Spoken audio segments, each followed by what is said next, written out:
નમસ્કાર વિદ્યાર્થી મિત્રો, આજે આપણે ચેપ્ટર 2 ના એક નવા ટોપિકની વાત કરવાના છીએ, જેનું નામ છે ડાયપોલને લીધે ઉદ્ભવતું વિદ્યુત સ્થિતિમાન.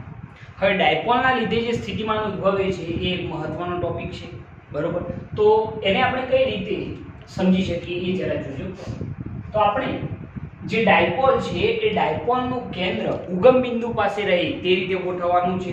તો આપણે અહીંયા આગળ એક ડાયપોલ વિચારી લઈએ. ધારો કે અહીંયા આગળ એક ડાયપોલ છે જેના પરના બે વિદ્યુતભારો, એક +q અને બીજો છે -q. આ ડાયપોલનું કેન્દ્ર ઉગમ બિંદુ પર રહે તે રીતે ગોઠવેલું છે. આ ડાયપોલનું જે કેન્દ્ર છે એ અહીંયા ઉગમ બિંદુ પર રહે એ રીતે આપણે ગોઠવેલું છે. ઓકે, હવે જરા જોજો કે અહીંયા આગળ આપણે એક ડાયપોલ લીધો છે અને ડાયપોલનું કેન્દ્ર ઉગમ બિંદુ પર રહે તે રીતે ગોઠવ્યા પછી આપણને ખ્યાલ છે કે આ ડાયપોલના બંને વિદ્યુતભારો વચ્ચેનું જો અંતર કેવું હોય તો એ અંતર આપણને ખ્યાલ છે કેટલું થશે 2a. તો આ કેવું હોય તો કેટલું થાય a, આ પણ કેટલું થશે a જેટલું થઈ જશે, બરોબર છે. એટલે ટોટલ કેટલું થઈ ગયું 2a. ઓકે, એના પછી જો આપણે ડાયપોલ મોમેન્ટ કેવી હોય તો ડાયપોલ મોમેન્ટની દિશા ઋણથી કઈ તરફ હશે તો ધન તરફ હશે. તો આટલા ટોપિક સૌપ્રથમ તમારે દર્શાવવાના રહેશે. કયા કયા એક વખત ફરીથી સાંભળજો કે ડાયપોલનું કેન્દ્ર ઉગમ બિંદુ પર રહે તે રીતે ડાયપોલને ગોઠવેલ છે. એના પછી ડાયપોલના બે વિદ્યુતભારો વચ્ચેનું અંતર 2a જેટલું છે. ડાયપોલની ડાયપોલ મોમેન્ટ એ ઋણથી કઈ તરફ છે તો ધન તરફની છે, જે આપણે અહીં આગળ બતાવ્યું છે. ઓકે, હવે ક્વેશ્ચન એ છે કે આપણે આ ડાયપોલના લીધે ઉદ્ભવતું સ્થિતિમાન શોધવાનું છે. તો હું એક ધારણા કરું છું કે ધારો કે ડાયપોલના કેન્દ્રથી r અંતરે રહેલા p બિંદુ પાસે આપણે સ્થિતિમાન શોધવું છે. કેટલા અંતરે રહેલા? r અંતરે. ડાયપોલના કેન્દ્રથી r અંતરે રહેલા p બિંદુ પાસેનું સ્થિતિમાન આપણે શોધવું છે. અહીંયા આગળ આપણે લખીએ કે ધારો કે ડાયપોલના કેન્દ્રથી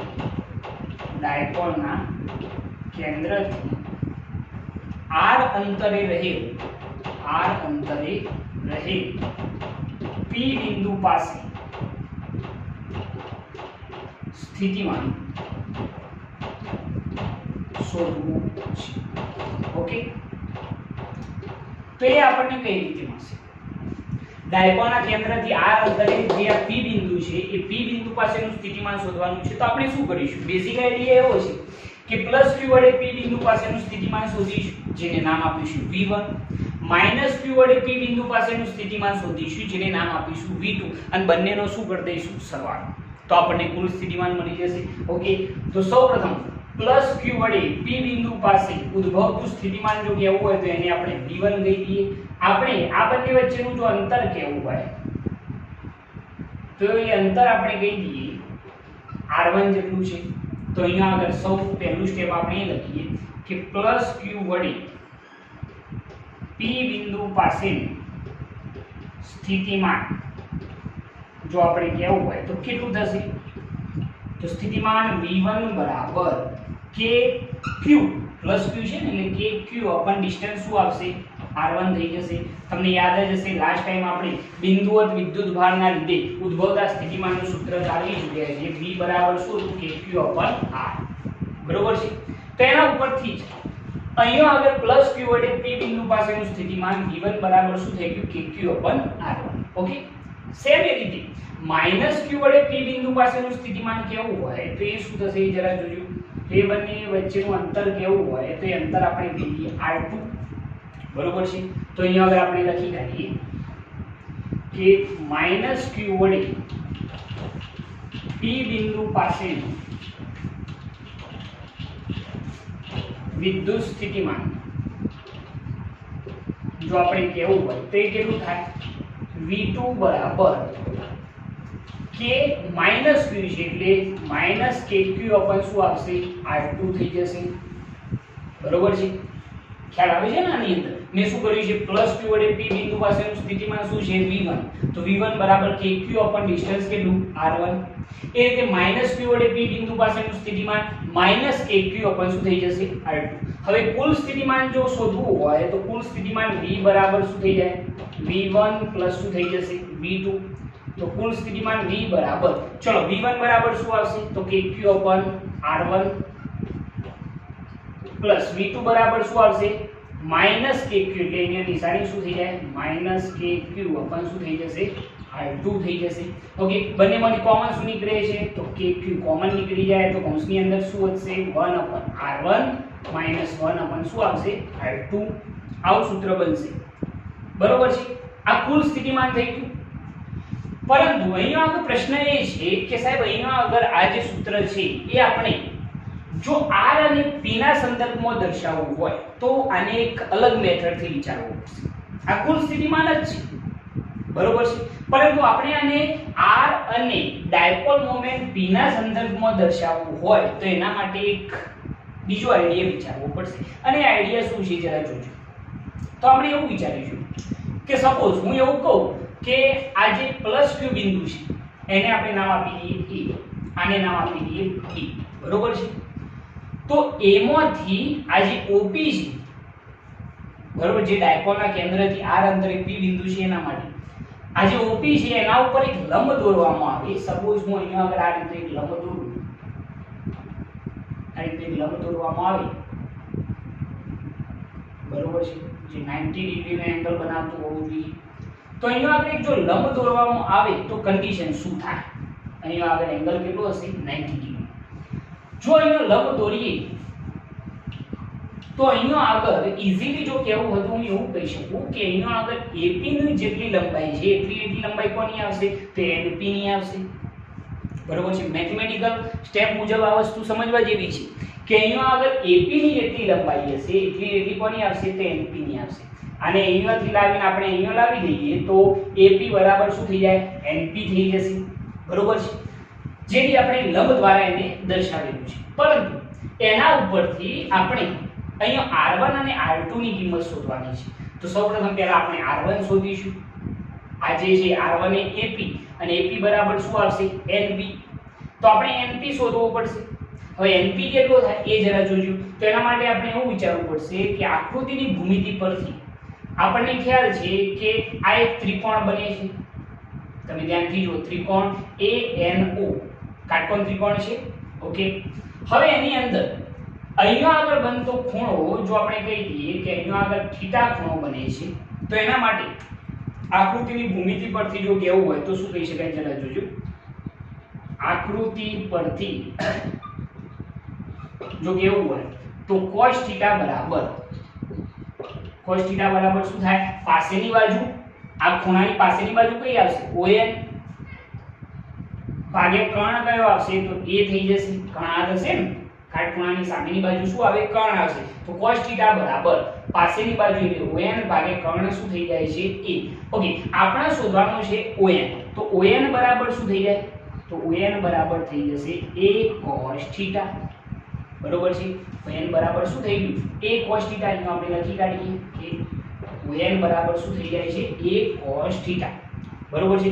ઓકે, હવે જરા જોજો, તમે ON શોધ્યો છે આકૃતિ પરથી તો એના ઉપરથી હું તમને એમ કહું છું કે AP બરાબર NP છે. આ AP જે દેખાય છે એના બરાબર શું છે NP.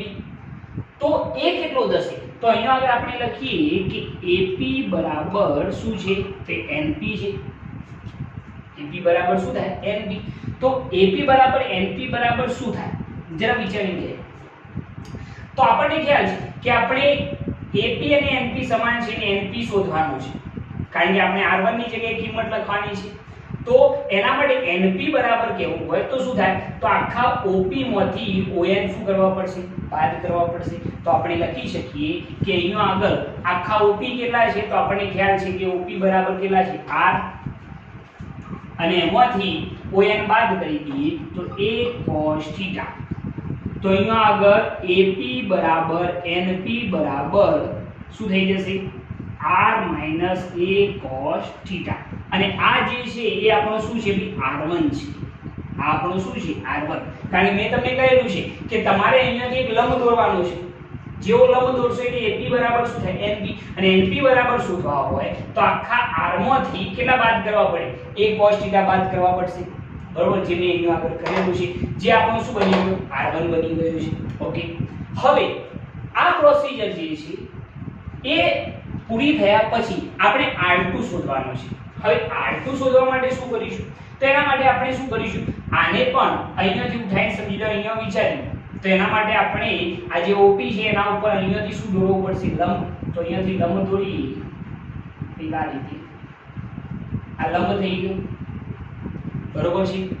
અહીંયા જો લંબ દોરીએ છીએ તો આપણને ખ્યાલ આવશે કે અહીંયા આગળ 90 ડિગ્રી એંગલ બને. આ થીટા છે એટલે આપણને કેટલો થશે?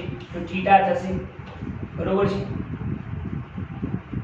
ઓકે, હવે જરા જોજો કે અહીંયા આગળ આપણે R2 શોધવાના છે. હવે અહીંયા જોજો કે R2 જે છે એના બરાબર કોની કિંમત થશે? તો હું એમ કહું છું કે R2 બરાબર શું થઈ જશે? PM થઈ જશે. કારણ કે આપણે અહીંયાથી અહીંયા આગળ લંબ દોરેલો છે, બરોબર છે. એટલે PM બરાબર કેવું હોય તો શું થઈ જાય? PB થઈ જાય. ધ્યાનથી જોજો, PM બરાબર શું થઈ જાય? PB થઈ જાય. હવે તમે એના ઉપરથી કહી શકશો કે તમારે આની પાછી જરૂર પડશે. હવે આની જરૂર પડે તો આ કેટલો થાય? તો ઈઝીલી કહી શકાય છે. તો આકૃતિની ભૂમિતિ પરથી ફરીથી કેવું હોય તો આ ખૂણો છે થીટા. તો cos થીટા બરાબર શું થાય? પાસેની બાજુ એટલે કે OM ભાગે કર્ણ શું થઈ જશે? કર્ણ પાસેની બાજુ OM ભાગે કર્ણ કયો આવશે? આ આવશે. અને આ કેટલો છે? A જેટલો છે. તો આપણે અહીંયા આગળ લખી શકીએ કે આકૃતિ પરથી જો કેવું હોય તો કયો ત્રિકોણ છે? ત્રિકોણનું નામ પણ લખી કાઢીએ. એમ લખીએ આપણે કે ત્રિકોણ BMO પરથી cos θ બરાબર, ચલો cos θ બરાબર શું થાય? પાસેની બાજુ એટલે કઈ આવશે? OM ભાગ્યા કર્ણ કેટલો થઈ જાય? તો કાટખૂણાની સામેની બાજુ શું છે? A જેટલી છે. આ છે ને, આ દેખાય છે તમને કે આ જે છે એ કેટલો છે? A છે. ઓકે, તો OM બરાબર શું થઈ જશે? A cos θ, બરોબર. તો આ જે આખો OM છે, આ જે OM દેખાય છે એ કેટલો થઈ ગયો? A cos θ. ઓકે, હવે અહીંયા આગળ આપણે એમ કહી શકીએ કે PB બરાબર શું છે? તો PM છે. તો અહીંયા આપણે લખીએ કે PM બરાબર PB બરાબર કેટલા થશે? તો આપણને ખ્યાલ છે કે કેન્દ્રથી P બિંદુ એટલે કે OP બરાબર તો કેટલા છે? R. અને બીજા OM બરાબર કેવા તો કેટલા આવ્યા? A cos θ. તો આપણે લખવું હોય તો PB બરાબર PM બરાબર R પ્લસ શું થઈ જશે? A cos θ થઈ જશે ને, બરોબર. સમજજો આ વસ્તુ કે PB બરાબર શું થાય? PM. OP બરાબર તો R છે અને આ કેટલો આવ્યો? A cos θ. તો આખું શું થઈ જાય? R plus A cos θ. અને આ જે આપણને મળ્યો છે એ આપણો શું આવશે? R2 થઈ જશે, બરોબર. આ મહત્વની વસ્તુ છે કે તમારે આ પહેલા આ ત્રિકોણ ધ્યાનમાં લેવાનો છે અને R1 શોધવાનો છે. અને AP બરાબર શું થાય? NP. અને એના બરાબર આપણને કેટલા મળશે? તો આખા R માંથી કેટલા બાદ કરવા પડે? A cos θ. એ રીતે R2 માટે શું કરવું પડે? તો R2 માટે PB બરાબર શું થાય? PM થાય. અને એના બરાબર લખવું હોય તો શું થાય? R પ્લસ A cos θ થઈ જશે. આ બે વસ્તુ તમારે સૌથી મહત્વની સમજવાની રહેશે. ઓકે, હવે આ બંને જે કિંમતો છે એ આપણે સમીકરણ 1 ની અંદર એપ્લાય કરીશું. તો શું થશે જરા જોજો, તમે આ નોટ કરતા રહેજો. ઓકે, હવે જરા જુઓ કે આપણે જો એની અંદર એડ કરીએ તો શું થાય? ઓકે, તો સમીકરણ 1 પરથી જો આપણે લખવું હોય તો શું થાય?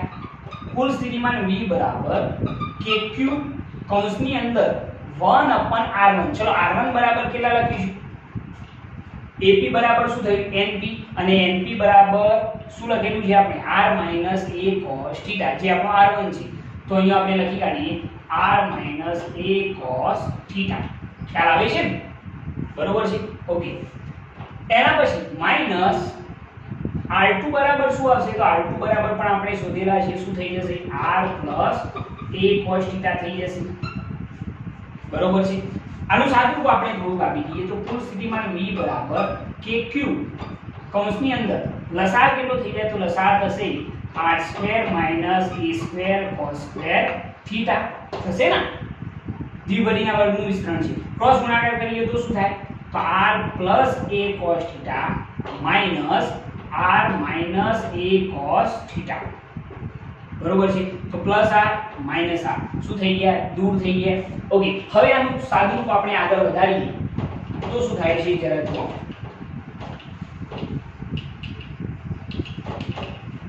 ઓકે, હવે જોજો તો કુલ સ્થિતિમાન જો આપણે કેવું હોય તો કુલ સ્થિતિમાન v બરાબર a cos θ વત્તા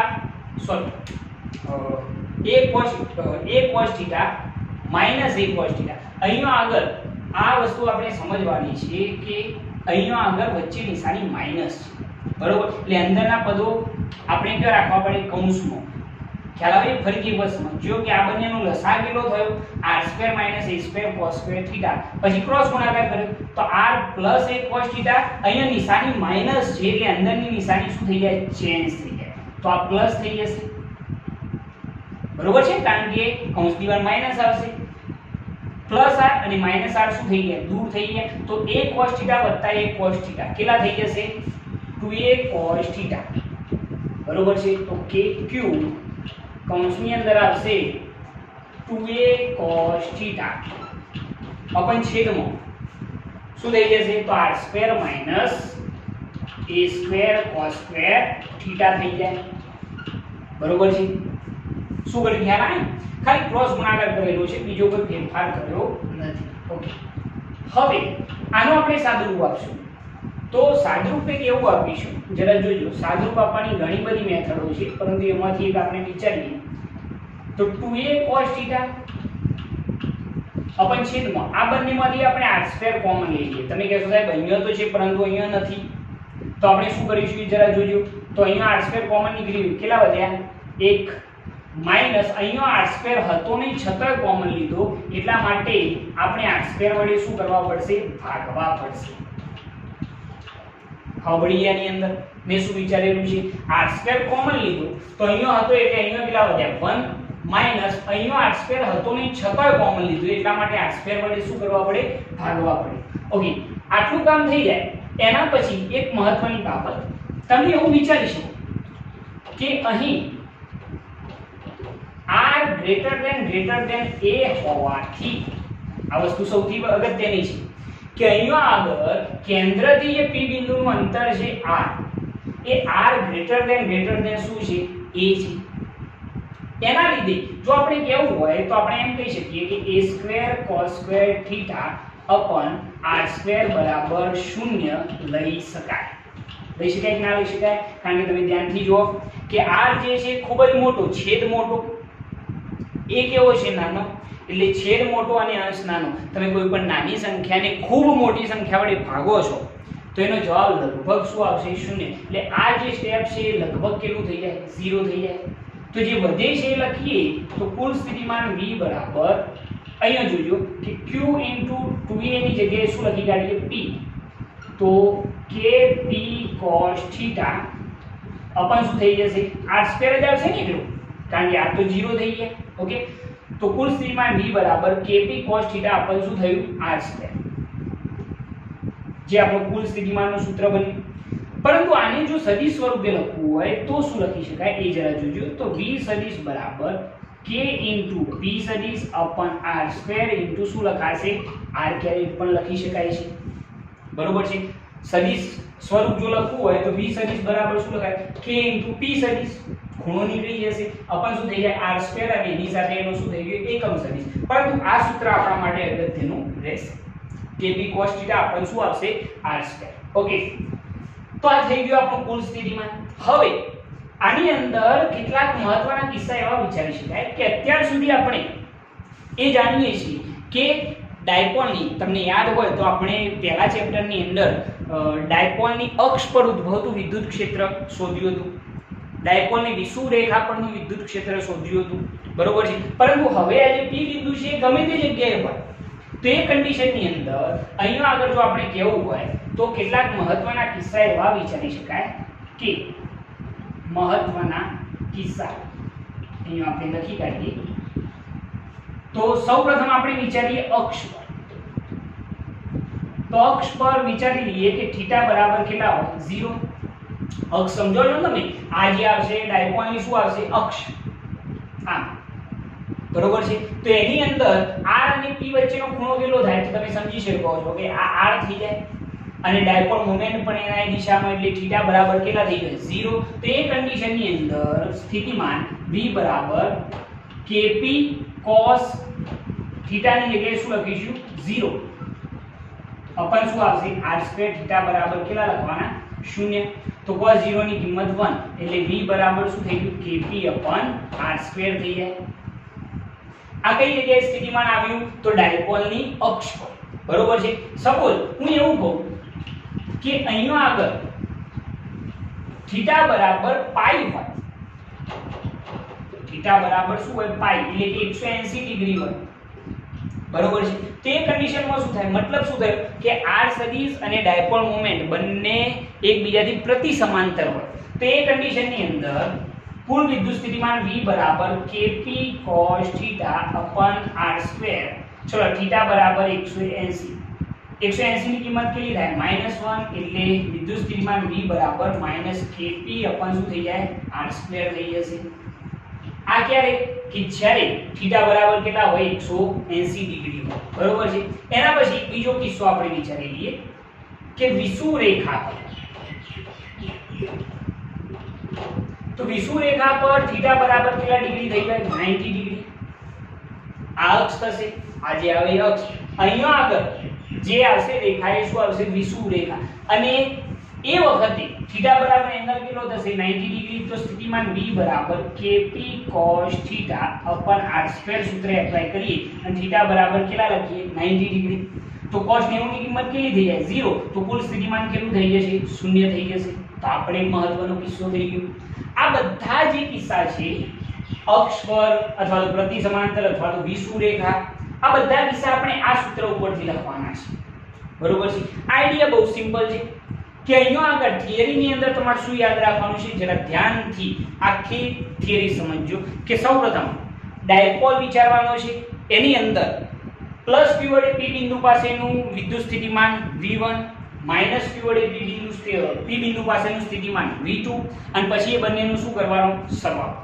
સરવાળો થયા પછી તમારે એને r અને p ના ફોર્મમાં લખવાનું છે તો એના માટે તમારે a માંથી અહીંયા આગળ શું દોરી કાઢવાનું લંબ દોરી કાઢવાનું છે જેવો તમે લંબ દોરશો એટલે તમને ખ્યાલ આવશે અહીંયાથી જો આપણે અહીંયા લંબ દોરીએ તો AP બરાબર શું થાય NB અને NB બરાબર કેટલા થાય તો આખા r માંથી કેટલા બાદ કરવા પડે a cos θ જે મેં આકૃતિની ભૂમિતિ પરથી ત્રિકોણ છે ઈઝીલી તમને ખ્યાલ આવી જશે કે cos θ બરાબર પાસેની બાજુ ભાગ્યા શું થાય કોણ એટલે પાસેની બાજુ તમને કેટલી મળશે a cos θ બરોબર એટલે NP બરાબર કેવા હોય તો કેટલા થાય AP બરાબર NP બરાબર આખા r માંથી કેટલા બાદ થઈ જશે a cos θ એટલે તમને r1 મળી ગયો કહેવાય કારણ કે r1 જેટલો થશે ને બરોબર છે આ જે NP છે NP બિલકુલ કોના જેટલો થાય r1 જેટલો થાય એના પછી સેમ ટુ સેમ એના મેથડ થી b માંથી OP ઉપર બીજો લંબ દોરવાનો તો PB બરાબર શું થઈ જાય PM થઈ જાય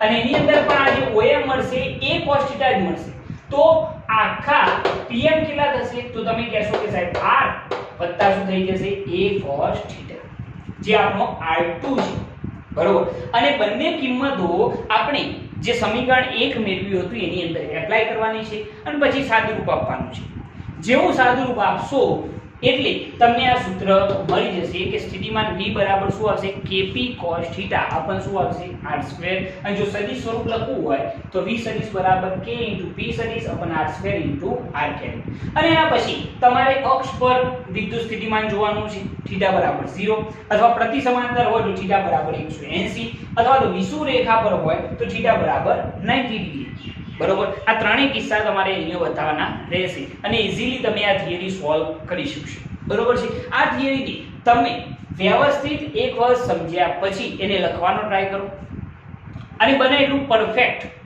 તમે આ થિયરીને શીખજો કારણ કે આ થિયરી એક મોસ્ટ IMP થિયરી કહી શકાય છે બોર્ડ લેવલ ઓકે બીજી વસ્તુ કે આપણે હવે એક ટેલિગ્રામ ચેનલ પણ સ્ટાર્ટ કરેલી છે જેની લિંક હું આ ડિસ્ક્રિપ્શનની અંદર મૂકી દઈશ તમારે એની અંદર જઈ અને ટેલિગ્રામ ચેનલની અંદર જોઈન થવાનું રહેશે કે જેથી આપણી કોઈ પણ અપડેટ હોય તો એ તમને ટેલિગ્રામની અંદર મળી જશે ઓકે જય હિન્દ